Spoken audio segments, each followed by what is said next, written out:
దశాబ్దాల కిందే నిజాం ఒక నదీ పరివాహక ప్రాంతాన్ని వ్యాపార కేంద్రాలుగా తీర్చిదిద్ది ప్రపంచ దేశాలతోనే పోటీ పడే విధంగా ఆనాటి హైదరాబాద్ రాష్ట్రాన్ని అభివృద్ధి చేసింది అధ్యక్ష నిజాం. కాలక్రమేణా స్వతంత్రం వచ్చింది, ప్రజాస్వామిక పాలన వచ్చింది. కానీ నిజాం చేసిన అభివృద్ధిని మొత్తం కాలగర్భంలో కలిపేసేసి కనుమరుగు చేసేసి పాలకులకు నిజాం మీద కోపం ఉంటే నాకు అభ్యంతరం లేదు. కానీ నిజాం కట్టిన కట్టడాలను, చారిత్రాత్మకమైన కట్టడాల నుంచి మొదలు పెడితే చేసిన అభివృద్ధిని మొత్తం కాలగర్భంలో కలిపి కలుషితం చేసి ఆక్రమించుకొని అన్యాయక్రాంతం అయిపోయి ఈ రోజు నివసించడానికి యోగ్యం కాని ప్రాంతాలుగా తయారు చేశారు. సంవత్సరంన్నర నుంచి నిరంతరం పనిచేస్తే ఇప్పుడు ఒక కొలిక్కి వచ్చినాయి.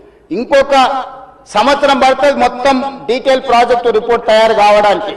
5 సంవత్సరాల కోసం కన్సల్టెంట్ కంపెనీని పెట్టుకున్నాం అధ్యక్ష. 5 సంవత్సరాలు ప్రాజెక్టు డిజైన్లు ఇవ్వడమే కాకుండా, అంచనాలు వేయడమే కాకుండా నిర్మాణంలో కూడా వాళ్ళ సహకారం ఉండాలని చెప్పి ఈరోజు అంతర్జాతీయ స్థాయి కంపెనీలను తీసుకొచ్చి మనం పెట్టుకున్నాం అధ్యక్ష.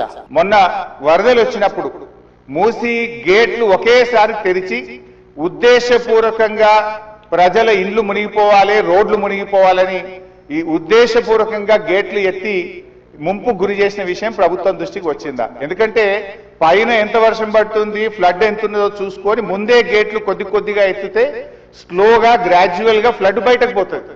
కానీ గేట్లు నింపి ఆపిపెట్టి ప్రాజెక్టు మొత్తం నిండిన తర్వాత ఒకేసారి గేట్లు తెరవడం ద్వారా ఓఆర్ఆర్ యొక్క మరి పక్కనుండేటువంటి రోడ్లు కానీ, ఓఆర్ఆర్ యొక్క మన పక్కనుండే రోడ్లు, ఇండ్లు ముంపు ఉద్దేశపూర్వకంగా కావాలనే ప్రభుత్వ పెద్దల యొక్క ఆదేశాలతో ఈ గేట్లు ఎత్తి ముంపు గురి చేసిన విషయం ప్రభుత్వం దృష్టికి వచ్చిందా? ఎందుకు ఆ రకంగా గేట్లు ఎత్తారు?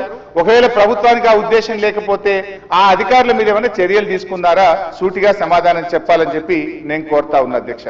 చివరిగా నేను చెప్పేది, మీరు పేదవాళ్ళ ఇండ్లకి రాకండి.